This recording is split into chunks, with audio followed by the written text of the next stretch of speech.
करायचं चालू. पण एस्सेच्या बेसिक गोष्टी पाहतोय.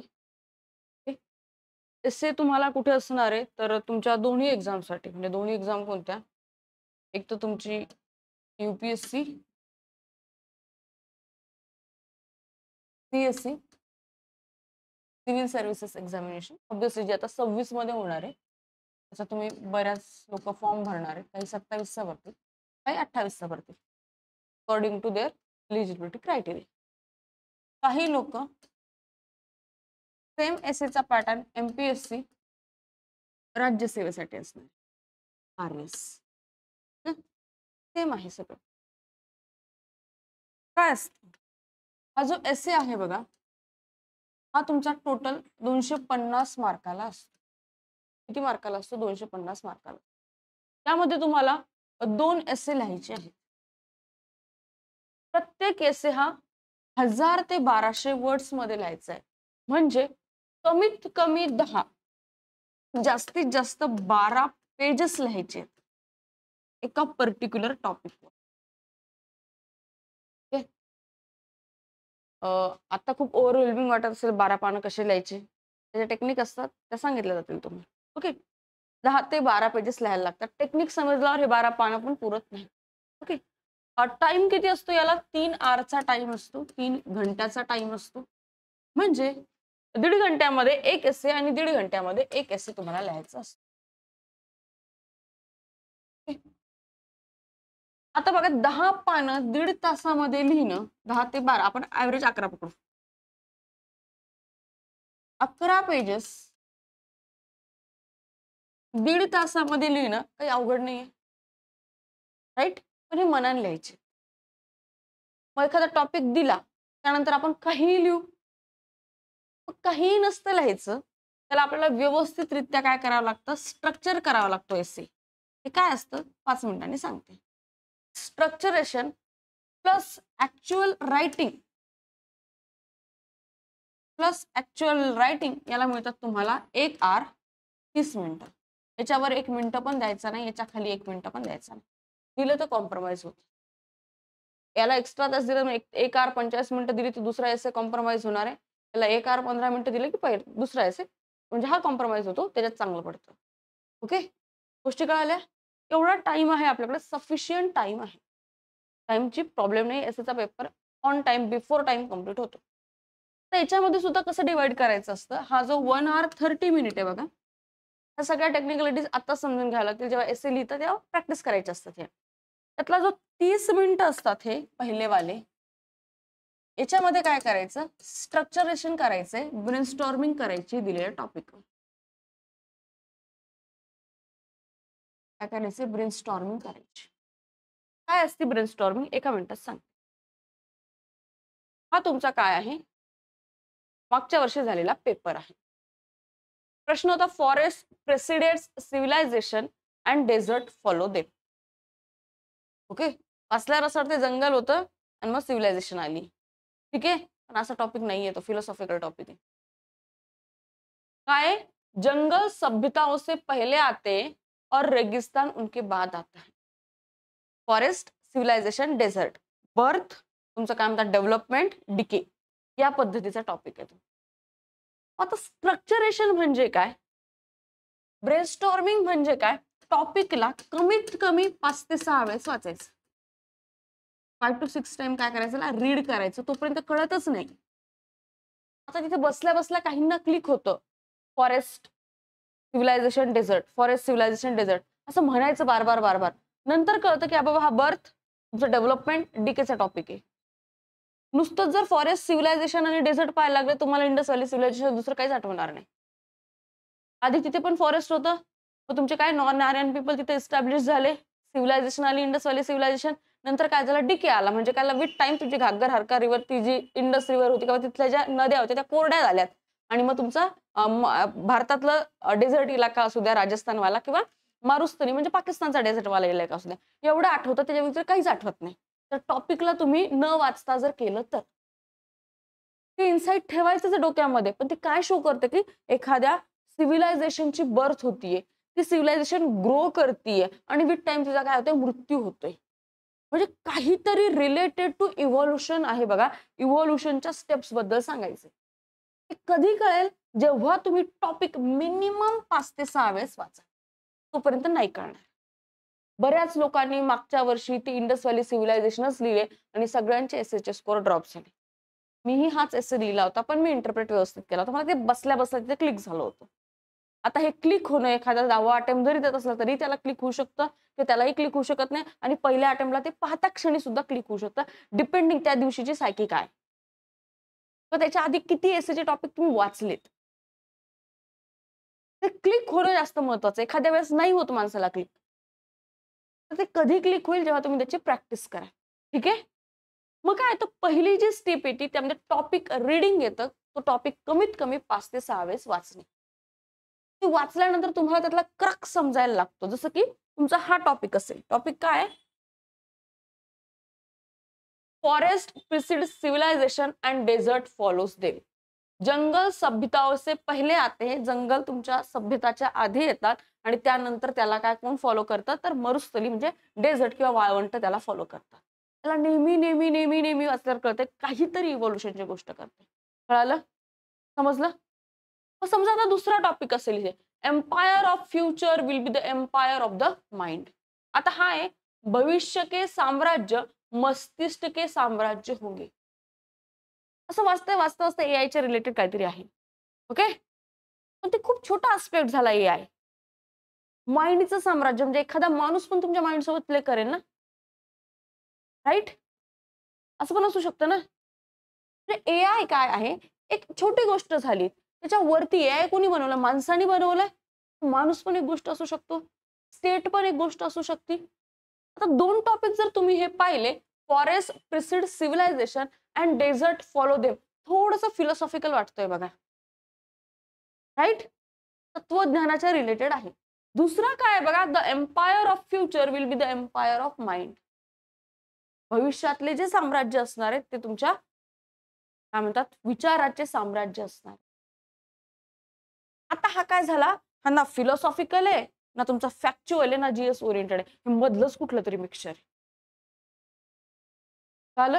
हे कधी कळेल जेव्हा तुम्ही त्याला वाचाल, नेहमी नेहमी नेहमी नेहमी वाचाल. फॉर एक्झाम्पल थर्ड टॉपिक आहे, there is no path to happiness, happiness is the path. आपण म्हणतो की मला हा ड्रेस घेतल्याने खुशी वाटेल, मला तो मोबाईल घेतल्याने खुशी वाटेल, मला हा पेन घेतल्याने खुशी वाटेल, एक्सेट्रा एक्सेट्रा एक्सेट्रा. असं वाटतं?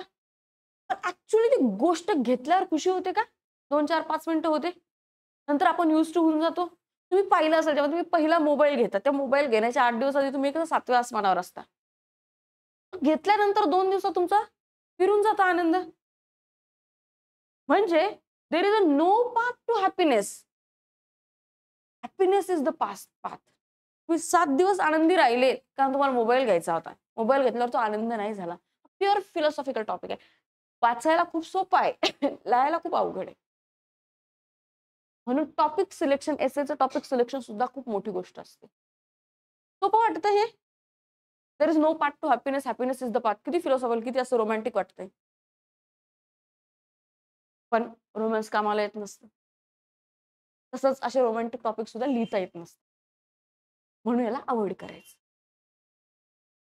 कळलं? नंतर काय आहे? The daughter is a true man of science. जो डाऊट घेतो तो काय? True man of science. आम्हाला एक सोशिओलॉजिकल थिंकर आहे बघा, थॉमस कुन नावाचा. तो काय म्हणतो, तुम्ही जेव्हा सायन्सला फॉल्सिफाय कराल ना, तेव्हा सायन्स तुमचं काय होतं अजून इस्टॅब्लिश होतं. Daughter is the true man of science. तुम्ही डाऊट घेता गोष्टीवर, विचारता व्हाय, व्हॉट. हा पण लिहिणं सोपं आहे. पण एकदा का तुमच्या नजरेत तिथे टॉपिक भरला ना, तुम्हाला खालचे टॉपिक दिसतच नाही. हे पण मला गेल्या गेल्या हा टॉपिक स्ट्राईक झाला. मला खालचे दिसलेच नाही. आता हा लिहिणं खूप सोपं होतं. जिथे आज मला 105 आहे, तिथे मे बी वाढले असते. पण कसं असतं ते स्ट्राईक झालं एक गोष्टी, की आपण त्याला सोडायला तयार नसतो. म्हणून काय करायचं, पेपरमध्ये गेल्यावर सगळेच्या सगळे एसे वाचायचे. याला कमीत कमी 5 ते 10 मिनिटं द्यायची. 30 मिनिटातले 10 मिनिटं इथे गेलेले परवडतात. नंतर तुम्ही टॉपिक सिलेक्ट करणार, ब्रेनस्टॉर्मिंग करणार आणि खाडाखुडी करणार. त्यापेक्षा बेटर काय, इथे 10 मिनिटं घाला. सगळे टॉपिक व्यवस्थित वाचा. पण अजून एक गोष्ट सांग, एखादा मनात भरला की तो जात नाही बरं. जसं की मला हे स्ट्राईक झालं होतं, मला कळलं होतं त्यातला अर्थ.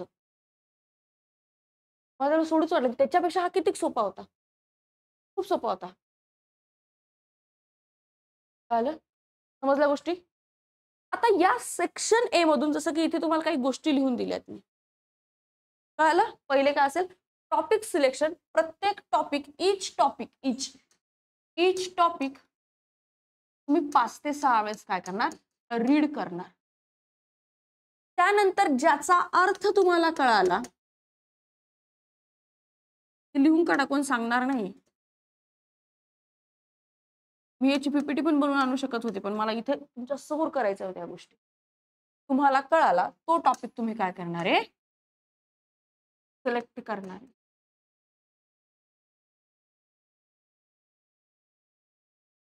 सिलेक्ट. आता जेव्हा तुम्ही पार्ट सेक्शन ए चं लिहिणार आहे तेव्हा सेक्शन ए चाच विचार करायचा, सेक्शन बी कडे जायचं नाही. तर काही लोक काय करतात, सेक्शन ए ची ब्रेनस्टॉर्मिंग सेक्शन बी ची ब्रेनस्टॉर्मिंग सोबत करतात आणि मग सेक्शन बी चे पॉइंट सेक्शन ए मध्ये आणि सेक्शन ए चे पॉइंट सेक्शन बी मध्ये. आपलं ह्युमन ब्रेन आहे ते स्ट्रीमलाईनच चालतं. म्हणून सेक्शन एच पकडायचा आणि त्यालाच पाहायचं, त्याचेच टॉपिक वाचायचे, त्यातलाच एक सिलेक्ट करायचा आणि पुढे जायचं. सेक्शन ए मधून इथे लिहिल्याप्रमाणे तुम्हाला 4 एसे दिलेले असतात. तुम्हाला 1 फ्रॉम ईच सेक्शन काय करायचा असतो? पिक करायचा असतो आणि टोटल तुम्हाला 2 एसे लिहायचे असतात 2 सेक्शन मध्ये. You have to write 2 essay from both the section, section A and section. जेव्हा सेक्शन ए चं काम करणार आहे तेव्हा फक्त सेक्शन ए चंच काम करायचं, तेव्हा सेक्शन बी ला पाहायचं सुद्धा नाही. सेक्शन बी साठी अलग 1.5 तास आहे आपल्याकडे. कळलं? समजल्या गोष्टी? एवढं डन झालं? आता काय करूयात आपण पुन्हा एकदा हे जे टॉपिक सिलेक्शन, आज काय पेपर सॉल्व्ह करत नाही आपण, जी काही टॉपिक अंडरस्टँड करण्याची प्रोसेस आपण सेक्शन बी मध्ये सुद्धा पाहूयात. समजतायत का? आता या माणसानी किंवा या मुलीनी there is no path to happiness, happiness is the path हे लिहिलं होतं, कारण याच्यावर कोट आहेत अवेलेबल म्हणून मे बी त्यांनी लिहिलं असेल. रिपीट नाही, ज्याचा त्याचा ऍप्टिट्यूड असतो तो. सेक्शन बी पुन्हा 4 एसे दिलेत. 4 पैकी एक तुम्हाला काय करायचं आहे? लिहायचं आहे. यू हॅव टू राईट 1 एसे. काय आहे बघा, social media is triggering fear of missing out. FOMO होतो तुम्हाला? होत असेल ना. याने आयफोन घेतलाय, त्यांनी या गोवा ट्रिपला गेलाय, तो हिमालयाला ट्रेक करायला गेलाय, तो अंटार्क्टिकला ट्रेक करायला गेलाय, असा फोमो होतो ना, फिअर ऑफ मिसिंग आउट. मी कुठेतरी मागं पडतोय काय. Social media is triggering fear of missing out among the youth, precipitating depression and loneliness. Social मीडियामध्ये फोमो होतोय आणि फोमोमुळे लोनलीनेस येतोय युथ मध्ये. समजायला सोपं आहे, पण काय आता हे त्यांनी सरळ सरळ सांगितलंय. सोपा आहे टॉपिक. जीएस बेस किंवा न्यूजपेपर बेस किंवा करंट बेस असा टॉपिक. आपण म्हणतो ना, त्या दिवसभर त्या डबक्यामध्ये डोकं लावून बसताय, डोकं दुखेल, अँझायटी होईल असं म्हणतो आपण. कोणीतरी कुठेतरी गेलं की आपल्याला कसं तरी व्हायला लागतं. That is a result of the excessive use of the social media. नंतर काय बघा, कळालं याचा क्रक्स कळाला. सोशल मीडियामुळे फोमो होतोय, फोमो झाल्यामुळे अँझायटी होती. नंतर काय, nearly all men can stand adversity but to test the character give him power. आपल्यासारखे सगळे लोक ॲडव्हर्सिटी म्हणजे कठीण काळाला काय फेस करू शकतात. करू शकतो ना. आता तुम्ही केलं असेल तुमच्या आयुष्यात, मी केलंय माझ्या आयुष्यात, गांधीजींनी केलंय त्यांच्या आयुष्यात, हिटलरनी केलंय त्याच्या आयुष्यात. केलंय म्हणजे प्रत्येक माणूस, एपीजे अब्दुल कलामांनी केलं त्यांच्या आयुष्यात, बी.आर. आंबेडकरांनी केलं त्यांच्या आयुष्यात. प्रत्येक माणूस ॲडव्हर्सिटी म्हणजे कठीण काळाला फेस करू शकतो. असे एक्झाम्पल पण आणायचे तेव्हा माइंडमध्ये. पण जर तुम्हाला त्या मॅनचं ट्रू कॅरेक्टर ओळखायचं असेल, त्याचं ट्रू नेचर ओळखायचं असेल, त्याचं काय म्हणता येईल तुम्हाला, त्या व्यक्तीचं चरित्र ओळखायचं असेल तर त्याला पॉवर द्या. का बरं? पॉवर करप्ट्स आणि ॲब्सोल्यूट पॉवर करप्ट ॲब्सोल्युटली. समजा मी काय आहे, मी ॲडव्हर्सिटी फेस करते, पण आज माझ्याकडे पैसा नाही फॉर एक्झाम्पल, किंवा माझ्याकडे स्टेटस नाही फॉर एक्झाम्पल, किंवा मी वेल नोन पर्सनॅलिटी नाही in the society for example. Okay, आता हे आहे म्हणून मी त्या ॲडव्हर्सिटीला काय करेल, फेस करेल. किंवा माझ्याकडे कुणाचं लक्ष नाही, माझं कोणाकडे लक्ष नाही, मी काय म्हणेल, माझ्या नशिबाच्या भोगे चालू द्या. त्या परिस्थितीने जाईल. उद्या काय झालं, फॉर एक्झाम्पल मी एका पर्टिक्युलर पॉवरवर गेली, माझ्याकडे पैसा आला, माझं स्टेटस वाढलं, माझ्याकडे प्रेस्टिज आलं, आणि मी आता ऍडव्हर्सिटी काय करते, फेस करते. त्यावेळी माझे बिहेविंग पॅटर्न काय असतील हे डिसाईड करेल की माझं नेचर, माझं कॅरेक्टर काय. तुम्ही पंचायत सिरीज पाहिली? त्याच्यामध्ये तो जो आमदार आहे बघा, कॅरेक्टर इज नॉट गुड. नाही पाहिली? पाहिले ना तुम्ही? काय पाहिलं तुम्ही? तो सूर्यवंशम पिक्चर पाहिला तुम्ही? त्यातला जो व्हिलन असतो, काय नाव आहे त्याचं? ठाकूरजीच्या अपोजिट. त्याकडे पॉवर पण आहे, पैसा पण आहे. तो ऍडव्हर्सिटी पण फेस करतो. त्याचं नेचर ऑफ बिहेविंग कसं आहे? घाणेरडं आहे ना? लोकांना एक्सप्लॉइट करण्याचं आहे ना? म्हणजे त्याचं कॅरेक्टर कसं आहे? नॉट सो गुड, इमॉरल आहे. त्याच्याच विरुद्ध ठाकूरजी आहेत का बाबूजी आहेत, त्यांचं कॅरेक्टर कसं आहे? दोघांकडे पॉवर, प्रेस्टिज, पैसा दोघांकडे आहे. तेव्हा तोच आपला अमिताभ बच्चन नंतर मोठा हे होतो, बिझनेसमॅन होतो, तेव्हा त्याचं बिहेवियर कसं आहे हे शो करतं की त्याचं कॅरेक्टर कसं. एवढे सगळे एक्झाम्पल अटॅच केल्यावर टॉपिक समजायला अवघड जात नाहीये.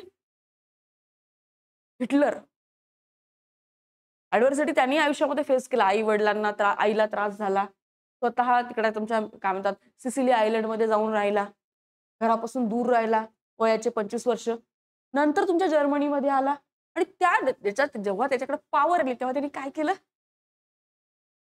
सगळ्यांचं एक्सप्लॉयटेशन केलं, जगाला दुसऱ्या महायुद्धात ढकललं. He was not a sold reason but he was the reason. कळलं? म्हणजे पॉवर दिल्यावर, त्यांच्या हातात सत्ता दिल्यावर ती लोक कसे वागतात हे त्यांचं ट्रू चरित्र आपल्याला डिफाईन करतात. आता हा एसेस समजल्यानंतर लिहिणं अवघड नाही. बघा पुन्हा असं वाचलं, असं थोडंसं एक्झाम्पलचा विचार केला ना, असं मनात भरून जातो आणि आपण तो लिहायला लागतो. ऑल आयडियाज, आता हाच लिहिला होता मी. All ideas having large consequences are always simple. All ideas, समजत नाही वाचल्या. All ideas having large consequences, काहीतरी मोठे परिणाम झालेत, एखाद्या आयडियाचे मोठे परिणाम झाले, त्या आयडिया नेहमी सिंपल असतात. असं फॉर एक्झाम्पल अणुबॉम्बचा शोध लागणे, त्याचे लार्ज कॉन्सिक्वेन्सेस झाले. काय म्हणतात तुमचं Hiroshima Nagasaki. Okay, large consequences झाले, पण आयडिया किती सिंपल होती. नॅशनल सिक्युरिटी, कळलं? सिंपल होती आयडिया. वर्ल्ड वॉर मध्ये काय आपल्या देशाला वाचवायचे. For example all ideas having large consequences are simple. तर पॉझिटिव्ह एक्झाम्पल इथे, इंडिया एवढे वर्ष झाले डेमोक्रेटिक सिस्टम मध्ये चालतोय, मोर दॅन 75 इयर्स झाले, राईट. खूप मोठा इम्पॅक्ट आहे, खूप मोठा कॉन्सिक्वेन्स आहे. कॉन्सिक्वेन्सेस हे निगेटिव्ह पण असतात, पॉझिटिव्ह पण असतात. एक निगेटिव्ह एक्झाम्पल देईल, दुसरं पॉझिटिव्ह देते. इंडिया मोर दॅन 75 इयर्स झाले तुमच्या डेमोक्रेसीमध्ये व्यवस्थितरित्या राहतोय, आज जगाला आपण गाईड करतोय. पॉझिटिव्ह कॉन्सिक्वेन्सेस झाला. आयडिया काय होती? लोकांना त्यांचे राईट देणे, इक्वॅलिटी इस्टॅब्लिश करणे. इक्वॅलिटी इस्टॅब्लिश करणे एवढी साधी सिंपल आयडिया होती ना. अनटचेबिलिटी सारखे प्रोग्राम घालवणे साधी आयडिया होती एवढी. कळलं? जे all ideas that have large consequences are simple. Ideas consequences simple, ideas consequences simple. एवढं जरी केलं तर तुम्हाला त्याचा क्रक्स कळतं. आज नाही कळणार, पण याचं डायरेक्शन तुम्हाला मिळाली, तुम्ही घरी जाऊन हे प्रॅक्टिस करू शकता.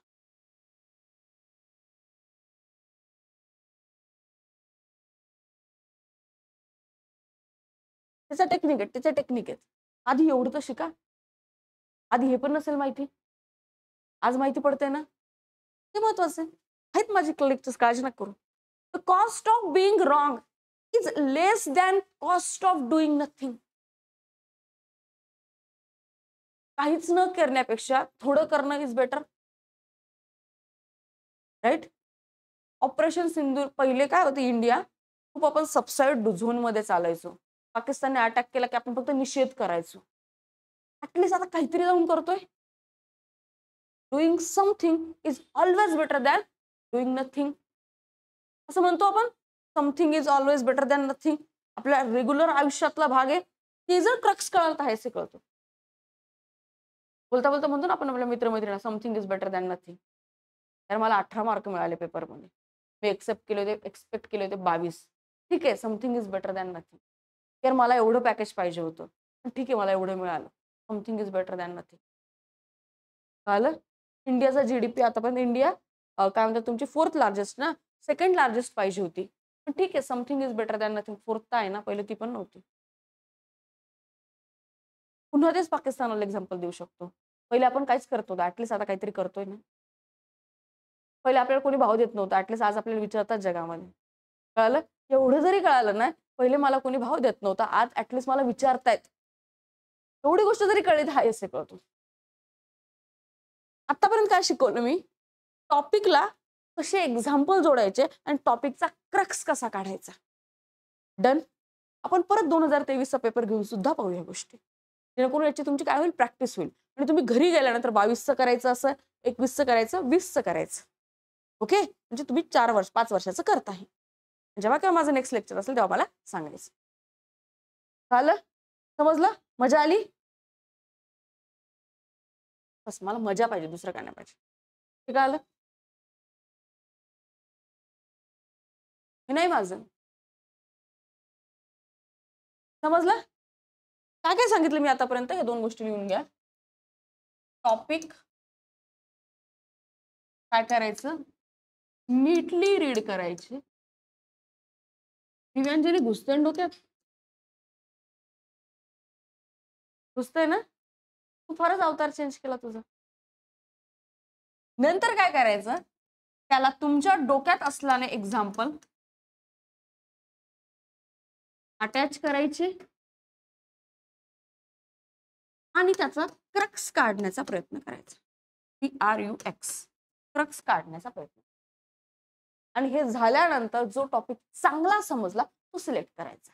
आता ही प्रोसेस काय करू, जी तुम्हाला 24च्या पेपरवर काढून दाखवली ती 23च्या पेपरवर करूया.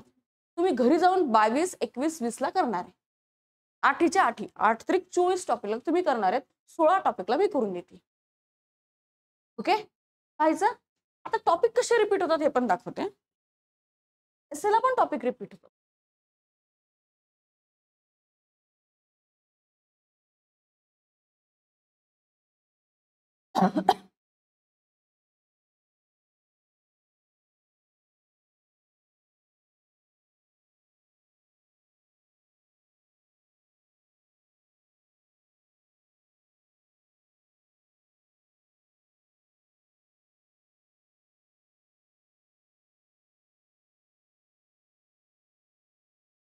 दोन 2023.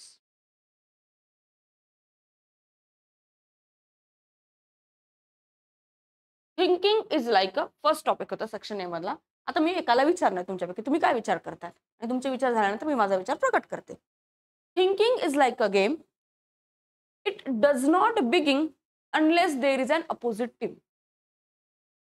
तुम्ही काय सांगायचं मला, एकानं सांगायचं हा नॉर्मलचा टॉपिक आहे, जीएस बेस आहे, का तुमचा काय म्हणतात मधलाच कुठला तरी आहे, का फिलॉसॉफिकल आहे, हे सांगायचं. आणि तुम्ही काय विचार करतात हे पण सांगायचं. टॉपिक काय आहे, thinking is like a game, it does not begin unless there is an opposite team.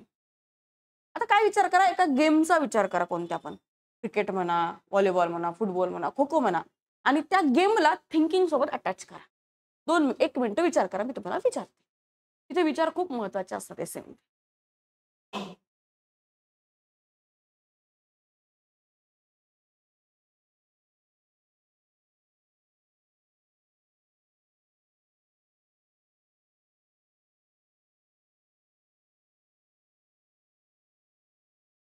सगळ्यांना ओके आहे ना टॉपिक, काय म्हणतात ते इंग्लिश समजलं ना. चिंतन हा एक खेळासारखा आहे आणि तो खेळ प्रतिस्पर्धी पक्ष असल्याशिवाय चालू होत नाही, असं त्याचं मराठी ट्रान्सलेशन.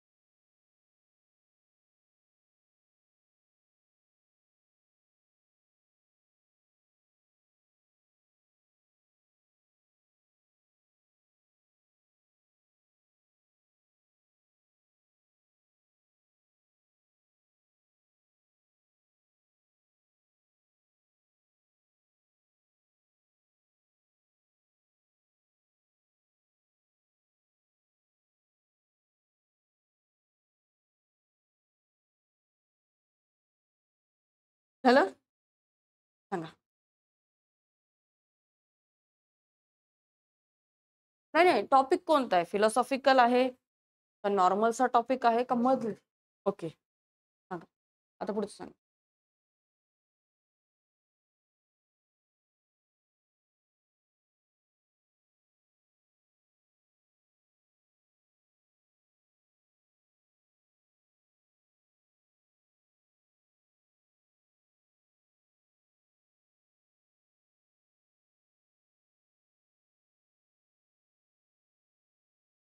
नाही हो, त्या गेमला थिंकिंग सोबत अटॅच करा ना. संकेत,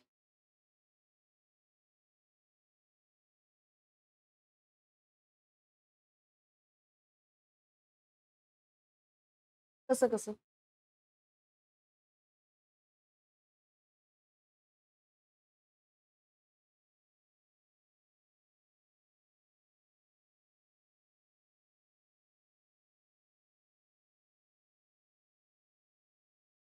very good, very good, very nice. फिर नॉर्मल.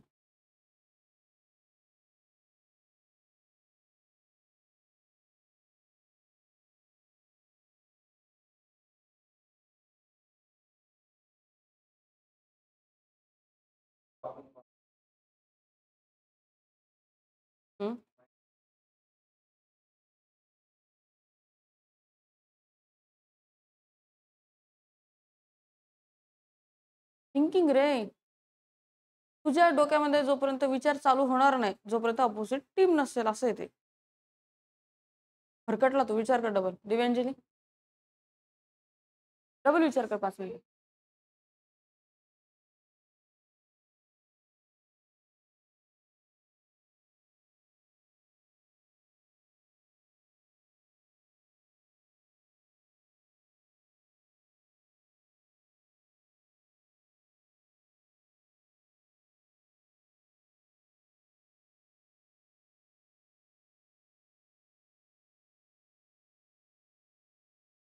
इन एक्झाम्पल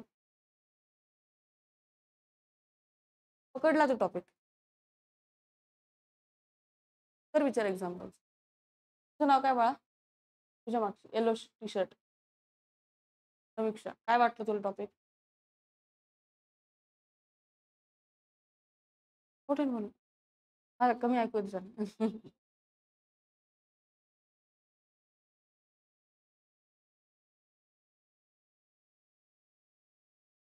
पॉझिटिव्ह म्हणजे आणि निगेटिव्ह म्हणजे?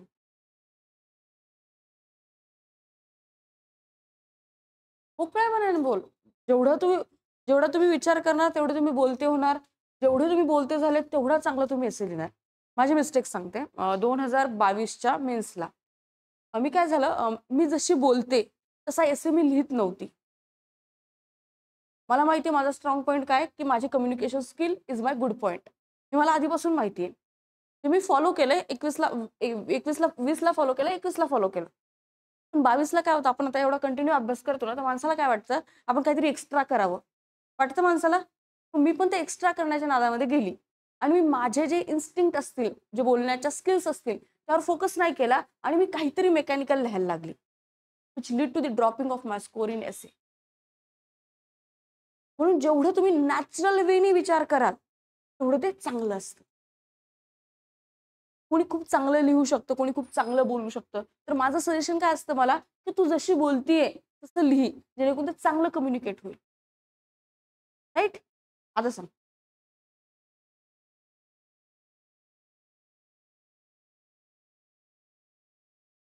तुझ्या बाजूची काय झालं तुमच्या तिघींना? वर चाललं? सांग पटकन. काय समजला टॉपिक?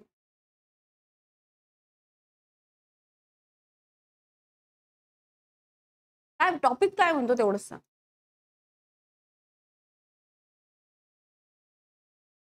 हा, जसं की एक्झाम्पल सांग. जमलं तुला?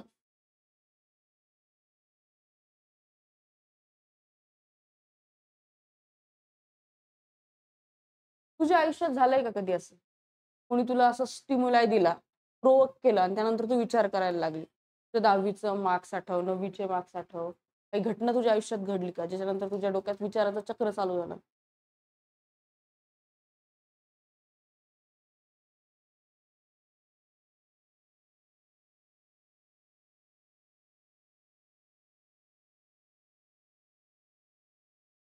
तुझ्या बाजूची काहीच नाही. असं कसं? सांग सांग, येतं तुला. टॉपिक क्लिअर नाही झाला. बरं, तुला पण नाही झाला? सर्दी झाली आहे? काढून टाक ना मास्क मग. आम्हाला नाही होत व्हायरल. नाव काय तुझं? ए, तू पण समीक्षा आहे ना? सांग सांग टॉपिक.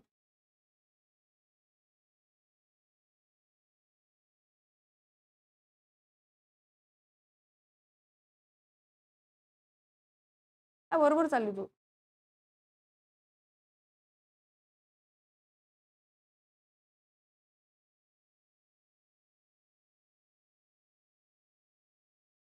करायला सुरुवात करतो.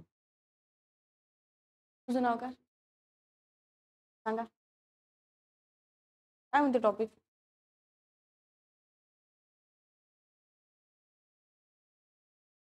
काहीच नाही म्हणत टॉपिक. सेंटेन्स काहीच नाही म्हणत. मला तर खूप काय म्हणते. यशस्वी. नाही, फिलॉसॉफिकल टॉपिकला तू साध्या एक्झाम्पल कम्पेअर करू शकते. टॉपिक काय म्हणतो?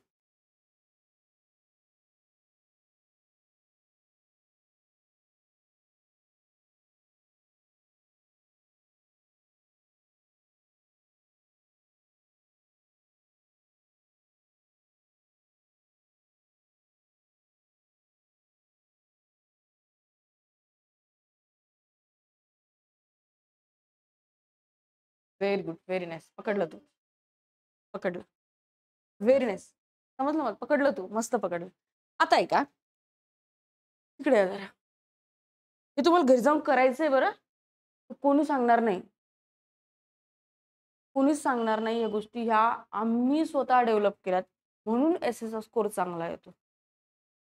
मला प्रॅक्टिस करण्याची गरज पडत नाही एसे. हा, मी काही अतरंगीपणा केला 22 सारखा तेव्हा ड्रॉप होतो. मला एसे प्रॅक्टिस करण्याची गरज पडत नाही. माझ्या 250 मला माहिती आहे तुम्हाला 100च्या वर कशी पडणार आहेत म्हणून. का पडणार आहेत? कारण आधी 2-3 अटेम्प्ट भरपूर मेहनत केली. आणि 800 मार्क असतात. एसे, इथिक्स 500 मार्क असतात. जेवढे ऑप्शनला 500 असतात ना, तेवढे इथं 500 असतात. 500 मार्क तुमचे माझ्या हातात आहेत. व्यवस्थित शिकून घे. इकडचं तिकडं, तिकडचं तिकडं वापरले जातात. आता बघा काय का. ते काय म्हणतात? थिंकिंग. हा काय गेम आहे. which does not start. It requires the opposing team. कधी असं तुमच्यासोबत झालंय का? तुम्ही फॉर एक्झाम्पल घरी आहात. तर आटेवर होम. आणि तुम्ही नॉर्मल आयुष्य चाललंय. सकाळी उठताय, की आई तुमच्यासाठी डबा करते. आई जर जॉबला असेल तर मेड डबा करते, एक्सेट्रा एक्सेट्रा बऱ्याच गोष्टी तुम्ही करतायत आयुष्यामध्ये. राईट? ते झाल्यानंतर तुम्ही काय करता? शाळेत जाताय, तिथून येतात. नॉर्मल आयुष्य चाललंय. पण एक दिवस अचानक काय होतं? काहीतरी तुम्हाला स्टिम्युलाय मिळतो, काहीतरी तुम्हाला एक प्रेरक मिळतो. ज्याने तुमचं आयुष्य तुम्हाला असं वाटतं माझं आयुष्य संपलं आता. मे बी कुणाची काही शाळेमध्ये काही प्रॉब्लेम झाला असेल. मे बी एक्झाममध्ये मार्क कमी आले असतील. दॅट थिंग मे बी तुमची लाईफला पॉझिटिव्ह वेने इम्पॅक्ट करत असेल किंवा तुम्हाला ती काय करत असेल? पुल सुद्धा करत असेल. अशी घटना जी तुम्हाला पुश सुद्धा करत असेल किंवा पुल सुद्धा करत असेल, आपल्याला माहित नाही काय करते. पण एक अशी घटना घडली आहे, जिने काय केलंय तुमच्या नॉर्मल आयुष्यामध्ये कुठेतरी ॲक्सिलरेट केलंय. तुम्हाला काय करायचं? ॲक्सिलरेट केलंय. म्हणजे तुमच्या रुटीनमध्ये चेंजेस आले जातात. आणि तुम्ही विचार करताय की माझ्या रुटीनमध्ये का चेंजेस आलेत? तुम्ही काय करता? त्या गोष्टीला, त्या फेनॉमेनाला, त्या इव्हेंटला क्वेश्चनिंग करताय.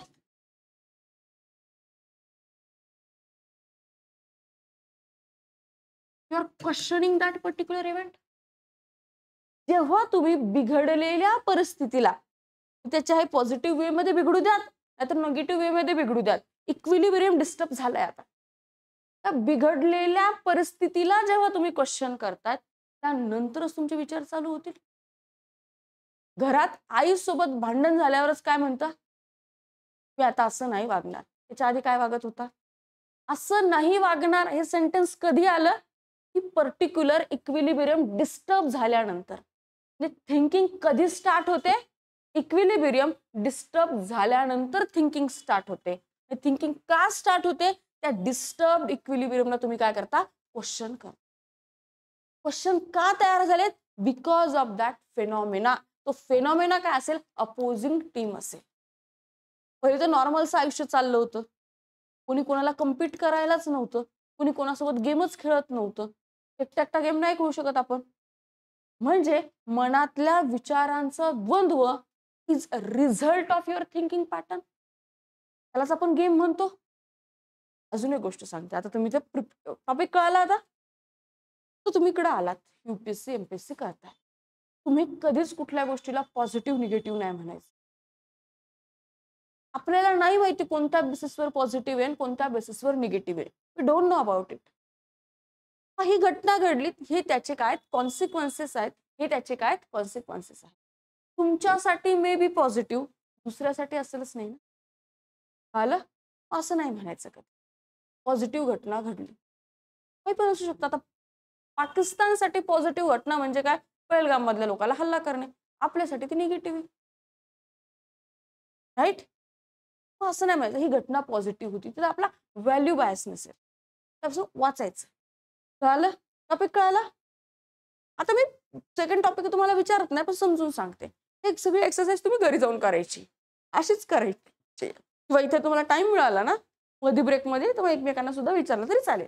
मी सरांना सांगते की सर यांना एक रोजची एक्सरसाइज देत जा, एक यांच्याकडून करून घेत जा. ओके.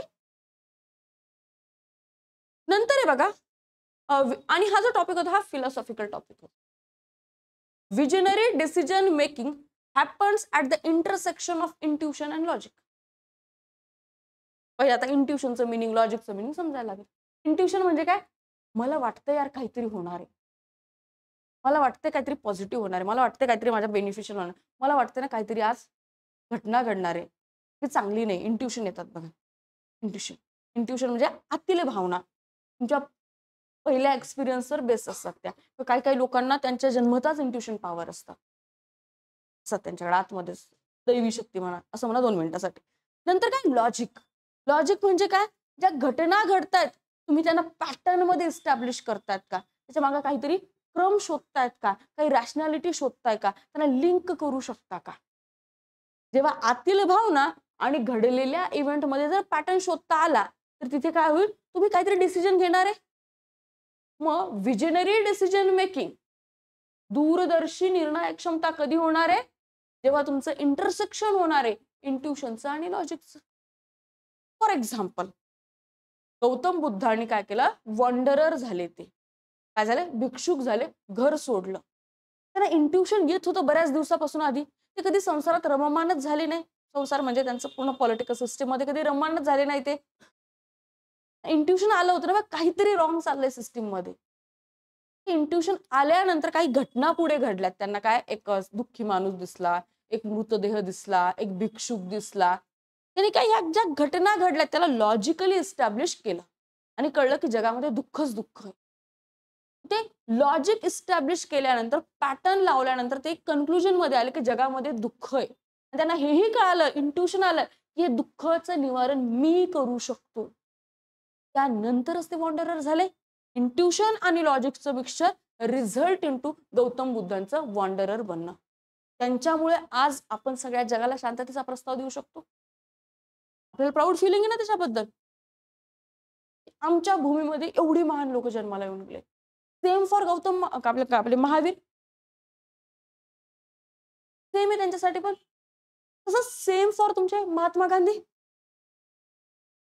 सत्याग्रहासारखी युनिक मेथड आणणं 19व्या-20व्या शतकामध्ये, जिथे जग न्यूक्लिअर युद्ध खेळतात, 2 वर्ल्ड वॉर होतात, तिथे एक छोटूसा माणूस म्हणजे हड्डी पातळ, एकदम सडपातळ असा माणूस एक नवीनच हत्यार घेऊन येतोय. इंट्युशन आहे ना.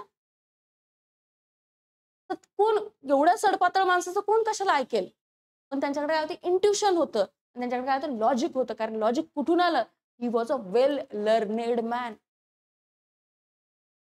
इथून काय झालं? विजनरी डिसिजन मेकिंग, की मला भारताला जर स्वातंत्र्य मिळायचं असेल तर लाठ्या काठ्या बंदुकीच्या वर्षावर ते नसावं, शांततेच्या वर्षावर असावं.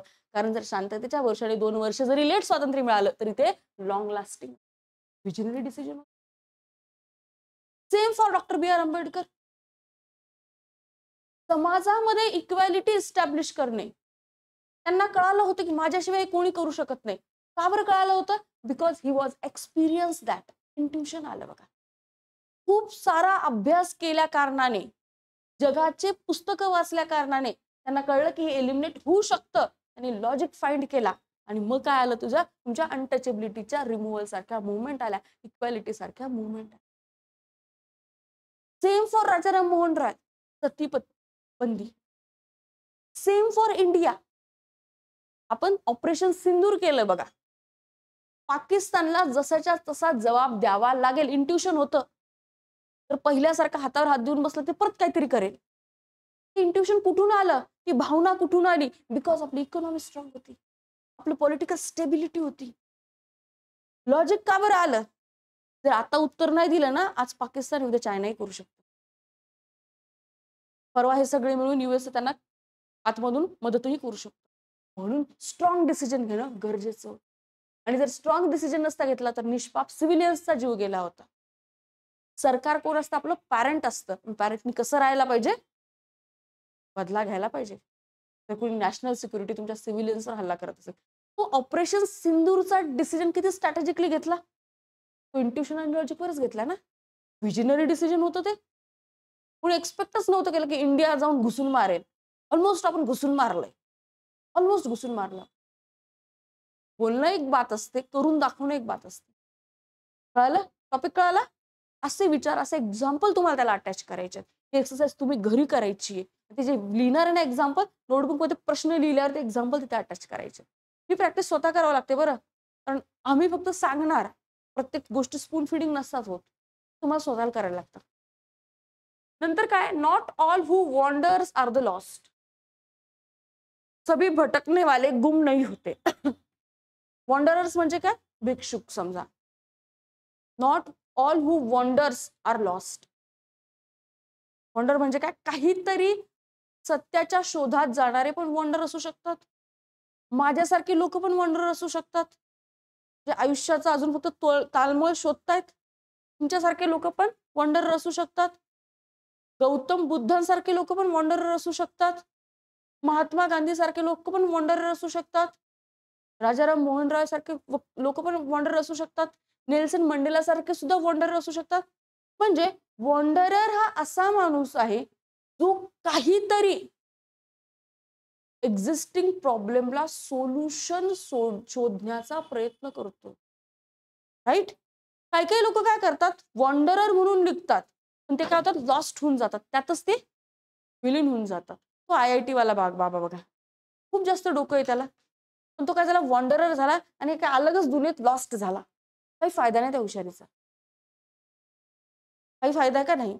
तेच त्यांनी यूज केलं असतं for the upliftment of the people, ते बेटर झालं असतं. म्हणजे काय?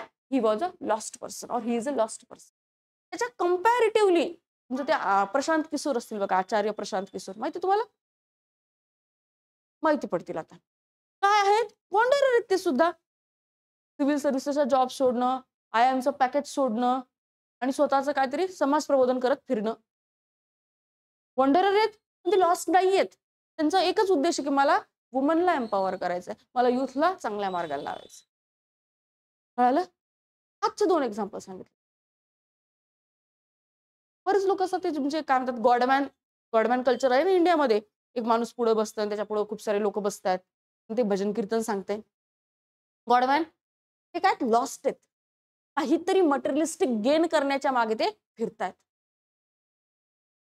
बरेच असतात असे गॉडमॅन, सांगण्याची गरज नाही, मला नाव घेत नाही. महिला पण आहेत काही. उगाचच टिक्का लावला म्हणजे तुम्ही हे नसतं, जस्ट सांगायचं, उदाहरण द्यायचं. तुम्ही याचं एक्झाम्पल काय लिहू शकता? गॉडमॅन कल्चर इन इंडिया लॉस्ट झाले, दे आर नॉट वॉन्डरर. उलट काय सांगायचंय? काही लोक म्हणजे आधी उदाहरणं दिली तुम्हाला, दे आर नॉट लॉस्ट. त्यांनी सोल्युशन शोधलंय, एम्पॉवरमेंट करण्याचा प्रयत्न करतात. असे एक्झाम्पल अटॅच केलं की त्या टॉपिकचा क्रक्स कळतो. टॉपिक खूप अवघड आहे, खूप जास्ती अवघड आहे. 2 पानं लिहिल्यावर लिहिताच येत नाही. खूप अवघड. खूप लोकांनी हा टॉपिक लिहिला आणि मग फसले.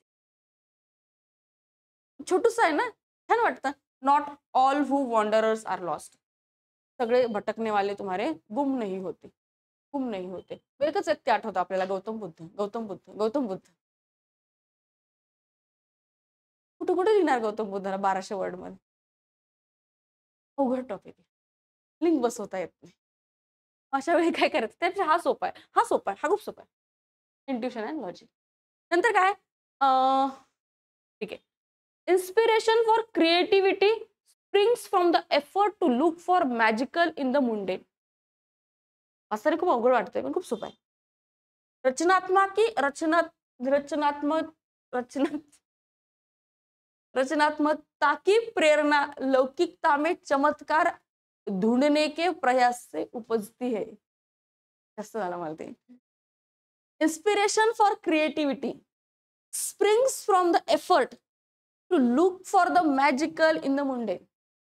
नॉर्मल गोष्टीमध्ये, मुंडेन म्हणजे नॉर्मल गोष्टी, ज्या डे टू डे गोष्टीमध्ये काहीतरी मॅजिकल शोधून काढणं. म्हणजे न्यूटन ऍपल खाली पडला बघा, मुंडेन गोष्ट होती, नॉर्मल गोष्ट होती, फळ खालीच पडणार आहे, राईट. काय मॅजिकल त्यांनी नॉर्मल गोष्टीमध्ये मॅजिकल शोधलं, त्यातून काय आली? क्रिएटिव्हिटी उत्पन्न झाली. न्यूटनचे 3 लॉ आलेत. क्रिएटिव्हिटीचे ना, ते एक्झिस्ट करत होते, तर माहिती नव्हते आपल्याला. ते एक्सप्लेन करणं, पुस्तकात आणणं, जगभर शिकवणं, क्रिएटिव्हिटी ती कुठून आली? एका नॉर्मलच्या डे टू डे लाईफ मधल्या घटनेला, मुंडेन गोष्टीला तुम्ही काय केलं? त्यातून मॅजिक शोधून काढलं. खालीच कसं काय पडलं, वर कसं काय नाही गेलं? Because of the gravity which lead to the तुमचे काय थिअरी डेव्हलपमेंट. पूर्ण फिजिक्स त्याच्यावर बेस्ड आहे. त्याच्यामध्ये काय झालं? Inspiration for creativity. आता ते न्यूटनचे 3 लॉ आले म्हणून मी इथे उभी आहे, म्हणून हा डेस्क बनला, म्हणून हा फॅन फिरतोय, म्हणून सगळ्या गोष्टी फिरतात. जर न्यूटनची ग्रॅव्हिटी समजली नसती तर आज आपण हे डिव्हाइस तयारच करू शकलो नसतो. म्हणजे मुंडेन गोष्टीमध्ये, नॉर्मल गोष्टीमध्ये तुम्ही जर मॅजिक शोधलं तर तुम्हाला काय होते? क्रिएटिव्हिटी मिळते. क्रिएटिव्हिटी करण्याचं इन्स्पिरेशन मिळतं. तो फोर्स नसता कळाला तर हा सेंट्रीफ्यूज फिगर फोर्स कसा कळाला असता? तो फोर्स नसता कळला तर मी उभी राहते, मी फक्त उभी राहते असं कळलं असतं मला. हे फ्रिक्शनल फोर्स कुठं कळला असतं? कळलंच नसतं ना. हे डिव्हाइस कसे बनवले असते? याच्यामध्ये पण मेकॅनिक्स लागतं की? हार्डवेअर म्हणते मी, सॉफ्टवेअर नाही म्हणते. म्हणजे मुंडेन गोष्टीला नॉर्मल गोष्टीमध्ये मॅजिक शोधलं तर क्रिएटिव्हिटी एस्टॅब्लिश होते, हे तुम्हाला कळतं. समजलं? असं तुम्ही जायचंय बरं. असा विचार तुम्ही करायचा. करशील दिव्यांजली? दाखवशील मला? आता पुन्हा सेक्शन बी. गर्ल्स आर, आता बघ किती सुंदर टॉपिक त्यांनी विचारलाय. पण म्हणतो ना, मुलगी परायाचं धन आहे बाबा, असं म्हणतात. किंवा समजा एक मुलगी आणि मुलगा असेल, एकाच घरामध्ये असतील. मुली काय घरामध्ये काय करतात? पॅरेंट्स मुलीनी सुंदर दिसावं यासाठी प्रयत्न केले जातात आणि मुलांनी जॉबवर लागावं याच्यासाठी प्रयत्न केले जातात. काय म्हणतात? तू जर अशी राहिली तर तुला कोणी पोरगं नाही भेटणार, फॉर एक्झाम्पल. असे म्हणतात लोक, आजही म्हणतात. मुलाला काय म्हणतात? तुला जॉब नाही मिळाला तर कोणी बायको देणार नाही. म्हणजे मुली सुद्धा काहीतरी सोशल प्रेशर मध्ये आहेत, ज्याला आपण नेहमी वोकल आहोत त्याच्याबद्दल. पण मुलं सुद्धा ऍट अ सेम टाइम तुमचे काय सोशल प्रेशर मध्ये आहेत, ज्याला आपण वोकल नाही. म्हणून त्याच्या विथ रिस्पेक्ट हा प्रश्न आला होता. प्रश्न होता, टॉपिक होता, girls are weighted down by restriction. हे करू नको, ते करू नको, तुला इथे जायचं नाही, तुला तिथे जायचं नाही, तुला सुंदर दिसायचं, तुला हे करायचंय. रेस्ट्रिक्शन टाकले. But boys with demands, job लागला पाहिजे, एवढं पॅकेज असलं पाहिजे, शहरात घर असलं पाहिजे, शेती असली पाहिजे, हे असलं पाहिजे. तुम्ही सगळ्या डिमांड्स, तुमच्या बायकोच्या हे डिमांड पूर्ण केल्या पाहिजे, तुमच्या आईच्या त्या डिमांड पूर्ण केल्या पाहिजे. काय मुलांना काय इक्वल डिमांड्स आहेत. आणि या दोघांमुळे both are equally harmful discipline. दोघं हार्मफुल आहेत. ना ती मुलगी स्वतःला पूर्णपणे काय म्हणतात एक्सप्लोर करू शकते बिकॉज ऑफ द रेस्ट्रिक्शन, ना तो मुलगा स्वतःला पूर्णपणे एक्सप्लोर करू शकते because of the burdens. Continuously कोणी सांगते मला हे पाहिजे, मला ते पाहिजे, मला ते पाहिजे, ते पाहिजे, ते काम करणार माणूस पागल होतं ना. आणि समाजामध्ये ही अपेक्षा कोणाकडून केली जाते? मुलाकडून केली जाते. मुलीकडून काय अपेक्षा केली जाते? तिला दाबून टाकल्या जातं. तर तुम्ही दोन्ही जेंडरला दाबून टाकतायत तर समाजाची प्रगती कशी होणार? म्हणजे हा सोशल इश्यूवर विषय आहे. खूप टेम्पटिंग एसे आहे बघा लिहायला. खूप भारी वाटतं. काही पॉईंट गेल्यानंतर हा टॉपिकच कळत नाही. Boys with the demand. काय डिमांड आहेत त्यांना? पण बॉईजलाही कळत नाही आम्हाला काय डिमांड आहेत. कारण त्यांचं पॅरेंटिंग तसं झालं, त्यांचं सोशलायझेशन तसं झालंय ना. तर आपल्याला कळतं की आपल्यावर रिस्ट्रिक्शन टाकले. ॲटलीस्ट आपण व्होकल आहे त्याच्याबद्दल. बोलतो. आणि मला कोणी नाही म्हणलं, असं कसं नाही म्हटलं तू? त्याच्याच विरुद्ध आपण आपल्या वडिलांना काही मागितलं, वडील म्हणून हा देतो. त्यांचं काही होऊ द्या तिकडे. त्यांच्याकडून प्रत्येक गोष्टीची अपेक्षा केली आणि त्यांना कळत नाही की आपल्याकडून अपेक्षा केली जाते. ती अपेक्षा केल्यामुळे त्यांचे काय जे लाईफ चान्सेस असतात किंवा लाईफ चॉईसेस असतात त्या कमी होतात. आणि जेवढ्या लाईफ चॉईसेस कमी झाल्या, तेवढी क्रिएटिव्हिटीला हार्मफुल बसतो तो. जेव्हा क्रिएटिव्हिटी हार्मफुल होते, तेव्हा तुमची कंट्री सुद्धा स्टेकमध्ये येते. जे दोन्ही जेंडर जर स्टेकमध्ये असेल, तर सोसायटी कशी चालेल? दोन्ही जेंडर स्टेकमध्ये आहेत. स्टेक म्हणजे दोघं दोघं जेंडरवर रिस्ट्रिक्शन टाकलेत. सोसायटी चालणार नाही ना मग. प्रॉब्लेम तयार होत आहेत ना. प्रॉब्लेम सॉल्व्ह करणे म्हणजे हा एसे तुम्हाला करायचंय घरी जाऊन. करा ना असं. जसं मी सांगितलं तसं. Mathematics is the music of reason. गणित गणित ज्ञान का संगीत. गणित म्हणजे काय? हे गणित आहे बघा. Pyramidal shape. आपले कपडे गणित आहेत बघा. व्यवस्थित त्याला पॅटर्न मध्ये कापलेत, नंतर शिलाई मारली. सकाळी जेवता, उठता झोपेतून जे ब्लँकेट असतं चौरस किंवा आयताकृती असतं, गणित आहे बघा. उठल्यानंतर ब्रश करता, पेस्ट वापरता, ब्रश वापरता, त्याला जे ब्रेसेस लावलेले आहेत त्याच्या सेंटीमीटरमध्ये लेंथ आहे बघा, गणित आहे. पेस्टमध्ये किती ग्राम मध्ये किती गोष्टी टाकल्यात, गणित आहे बघा. चहा पिता, कपाचा शेप गणित आहे. चहाच्या क्वांटिटी गणित आहे. राईट? हे गणित काय आहे? Music of reason. सांगायचा अर्थ काय आहे? Your life is based on गणित. Your life is based on गणित. मॅथमॅटिक्सवर तुमची लाईफ बेस्ड आहे. मग तसं आन्सर लिहायचं आहे किंवा एसे लिहायचं आहे. अवघड आहे लिहायला. खूप अवघड आहे. पण म्हणतो ना मॅथमॅटिक्स काय काय यूज आहे भविष्यामध्ये. ते युपीएससीला 125 मार्काला एसे विचारलं. अजून काय यूज पाहिजे? ते 25 मार्काला आहे ना. एक एसे. त्यांनी कुणी हा एसे लिहिण्याचा प्रयत्न केला, त्या बिचाराला किती घाम फुटला असेल. तो मे बी त्याचं मॅथ्स ऑप्शनल असेल तेव्हाच त्यांनी लिहिण्याचा प्रयत्न केला, पण त्याची डिमांड पण मिस होऊन जाणार आहे. काय? Mathematics is the music of reason. ज्ञानचं संगीत आहे मॅथमॅटिक्स. पण ज्ञान काय? हे सगळ्या बेसिक गोष्टीच नाही. त्यामध्ये सगळ्या मॅथमॅटिक्स यूज केलेले. खूप अवघड आहे लिहिणं हे. खूप अवघड आहे. सोपा नाही हा टॉपिक. खूप प्रॅक्टिस लागते. लातूनच प्रॅक्टिस लागते ह्या टॉपिकला. कळालं? क्रक्स कळालं? बस झालं. हा असे टॉपिक लिहायचे नसतात. ते not all wanderers who are lost ते पण नसतं लिहायचं. हे पण नसतं लिहायचं. जेवढा छोटा टॉपिक असेल ना तेवढा लिहायचं नाही. इंटरप्रिटेशनमध्ये खूप डिफिकल्ट जातं. मोठा टॉपिक घ्यायचा लिहायला. इंटरप्रिटेशन सोपं पडतं. ते एसेच तुम्हाला डायमेन्शन देतं. इथे स्वतःला मेहनत घ्यावी लागते खूप. ते लिहायचे. Society that has more justice is a society that needs less charity. ज्या समाजामध्ये सगळ्यात जास्त न्याय आहे त्या समाजाला चॅरिटीची, दानाची अपेक्षा नसते. तुम्ही स्कॅन्डिनेव्हियन कंट्रीज घ्या बघा. सगळ्यात डेव्हलप सोसायटी आहे तिथं असतं का लाडकी बहीण योजना? नसतं ना. कोणत्या समाजाला लाडकी बहीण योजनेची गरज आहे? तिथे जस्टिसची कमतरता आहे. जस्टिसची कमतरता आहे म्हणजे काय? इनइक्वॅलिटी असते. काहीतरी पॉवरफुल लोक पॉवरलेस लोकांना एक्सप्लॉइट करत असतील. म्हणून पॉवरलेस लोकांना इलेक्शनसाठी अपीजमेंट करावी लागते. टॉपिक कळाला? असे लक्षात घ्यायचं आणि पुढे जायचं. तसंच खालचा topic. Education is what remains after one has forgotten what one has learn in the school. तुम्ही ते ऐकलं असेल बघा. Learn, unlearn, relearn. ऐकलं असेल? त्याच टॉपिकवर बेस आहे काय म्हणताय? Education is what remains. Education ही अशी गोष्ट आहे जी तुमच्यामध्ये थांबते, रिमेन होते, त्यापर्यंत शाश्वत असते. After one has forgotten. जेव्हा एखादा व्यक्ती विसरून जातो की त्याने शाळेमध्ये काय शिकलं. शाळेमध्ये काय शिकतो आपण? अकॅडमिक्स शिकतो बघा. आणि एज्युकेशन म्हणजे स्कूल अकॅडमिक्स नाही ना. एज्युकेशन ही निरंतर चालणारी प्रोसेस आहे. It is beyond school. म्हणजे तुम्ही लहानपणी ज्या गोष्टी शिकलेल्या आहेत, स्कूल म्हणजे लहानपण, त्या गोष्टीला अनलर्न करणे आणि पुन्हा रिलर्न करणे म्हणजे तुम्ही एज्युकेटेड असता. शाळेमध्ये तुम्ही फक्त लिटरेट होता, वाचायला शिकता तुम्ही. म्हणजे फक्त लिटरेट असणं is not equal to educate असणं. आज आपल्या समाजामध्ये सगळ्या लोकांना लिहिता वाचता येतं, सगळे लोक लिटरेट आहेत, पण खूप सारे लोक अनएज्युकेटेड आहेत. त्यांना मॉरल इमॉरल काय असतं, इक्वल राईट काय असतात, ह्या गोष्टीच. हा एसे कशाचा आहे? लिटरसी आणि education. Literacy as a concept आणि एज्युकेशन ॲज अ कॉन्सेप्ट या दोघांच्या डिलेमावर लिहिलेला एसे. हे वाचल्यावर कळतं की शाळेमध्ये जे शिकवतात ती लिटरसी बाबा. तेव्हा तुमच्या लिटरसी रेटची डेफिनेशन क्लिअर असेल ना, तेव्हा हा एसे क्लिअर होतो तसा. कळालं?